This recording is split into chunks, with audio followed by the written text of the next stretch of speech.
You're watching Talking Points, a focus on the political scene in Lubbock and across the South Plains. And welcome back to the show. Here's a look at some of the political headlines of the past week or so. Bouncing off his comments during the election certification, Congressman Jody Arrington is one of the co-sponsors of an election reform bill now in the U.S. House. It's called the Save Democracy Act. It, among other things, prohibits automatic voter registration, requires someone have a social security number to register to vote, requires a voter provide an ID for absentee and in-person voting, and requires an audit of ballot tabulation systems after each election. Doubt this one gets to a vote. The Federal Appeals Court reheard arguments on a Texas law banning a common abortion procedure. Federal appellate judges struck down Senate Bill 8 in October, which would have required doctors to stop a fetus' heartbeat before a standard abortion, except in a medical emergency. The groups suing the state argue the law is an obstacle to patients' access to abortion here. No word on when we should expect a ruling on that. You know, the governor's been talking all over the state recently about many of his legislative priorities for this legislative session. Health care, law enforcement, all of that. But his most popular pet project seems to be making the alcohol-to-go rule put in place during the COVID mess a permanent thing. That ability to sell alcohol in a different way has kept many restaurants and bars afloat, and experts told our Grace Morris it could save the entire industry in Texas. It's just one more lifeline for the restaurants to kind of hold us through until we can get out of this mess. Back in March, Governor Abbott signed a waiver allowing struggling restaurants to offer alcohol to go when customers bought a meal. It was just really life-changing. It was the absolute lifesaver that so many of our restaurants needed, because it was a way for consumers to spend a little bit more money with us. The restaurant and bar industry suffered greatly from multiple shutdowns, and the Texas Restaurant Association hopes that if this law is passed, it will give restaurants the boost they need to stay alive. Because we are already working on such a slim margin, it takes us longer than maybe other industries to rebound. So being able to continue the alcohol to go and maybe some of the other waivers that the governor put in place for us would just be one more great thing that we can do to rebuild this industry quickly. Similar to the alcohol to go, Two Docs Brewing has been able to sell their beer to go and can their beer. Because of its popularity, it's now almost 50% of their business. I mean, just the ability to sell something. I mean, for a period there, multiple months this last year, we were completely closed down. Managing partner at Two Docs, Eric Washington, says that if this law could help restaurants survive, it should be passed. There's no reason it shouldn't be. You're able to buy that same product in different types of retailers, so I think it's any business should be able to sell products that they have in packaged form. Now, almost a year later since the original waiver, Stewart says alcohol to go has just become part of the community. We've had just extreme positive reaction across the board, and I think people would be unhappy if it went away at this point. And that is our Grace Morris reporting. The legislature has essentially had the last week off now to get its ducks in a row to get to work on a budget and other projects over the next few months. New House Speaker Dade Phelan has been busy getting his feet wet in his new job. And he spent 5 good minutes with our Wes Rappaport. Some Texans are going to be meeting you for the first time when you gavel in. What do you want them to know about you as a leader of this chamber? I am still the state rep from House District 21. I live in Beaumont, Texas, and I represent all of Orange County and half of Jefferson County. That hasn't changed. I'm the same person that I am actually when I walked in this door as a young staffer in 1994. Nothing's changed. Great respect for this body. I think this is the people's house. I think we're as close to voters as you're ever going to get, and none of that's going to change as long as I'm Speaker. Taking a look maybe introspectively, what can Texans expect from Speaker Phelan? A very fair and level playing field for members.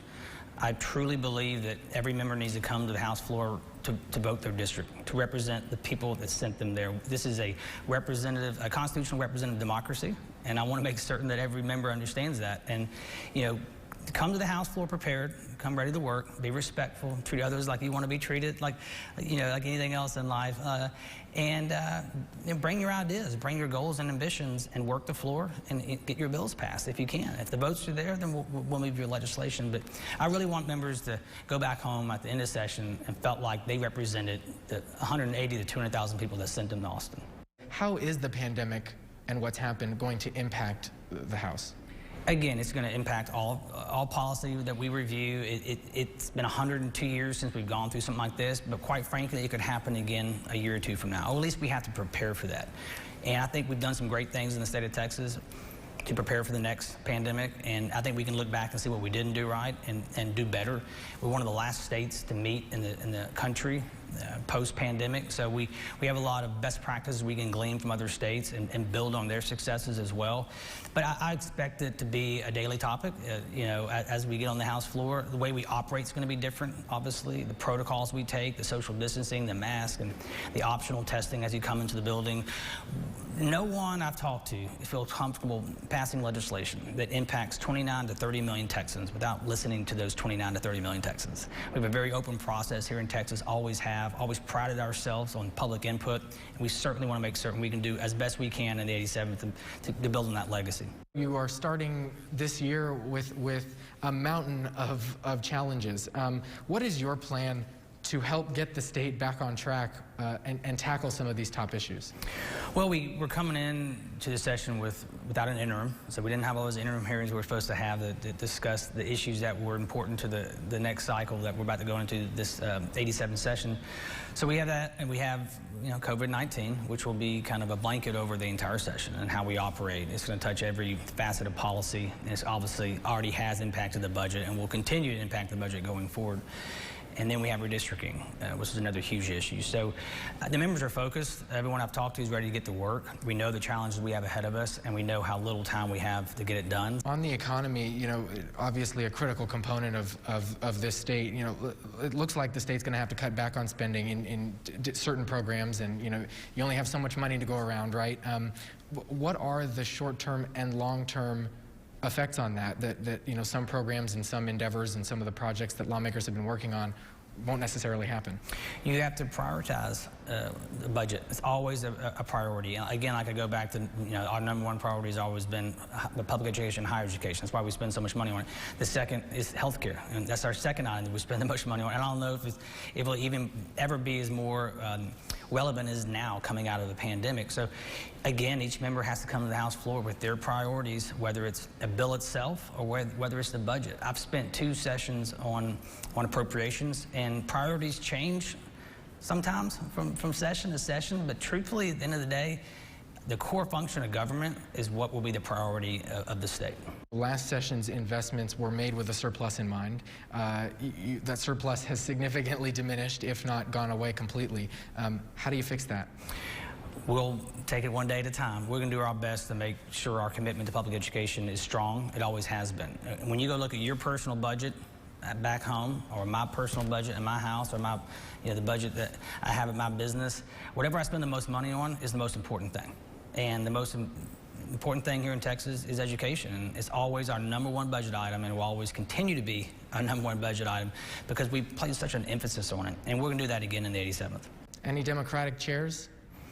We will continue the legacy that my predecessors have had, both Republican and Democrat. You know, when Republicans were in the minority, Democrats gave them a proportionate share of chairmanships, and then when Republicans came into power, they gave Democrats a proportionate share of chairmanships, and that's not going to end. What's your relationship like with the governor and the lieutenant governor? I'm getting to know them. You know, they're good people. I really respect them. They work hard, and we've had some preliminary conversations, and I guess after tomorrow we'll have a lot more conversations, and we'll spend a lot more time together. But we're all committed to get Texas economy back up and running.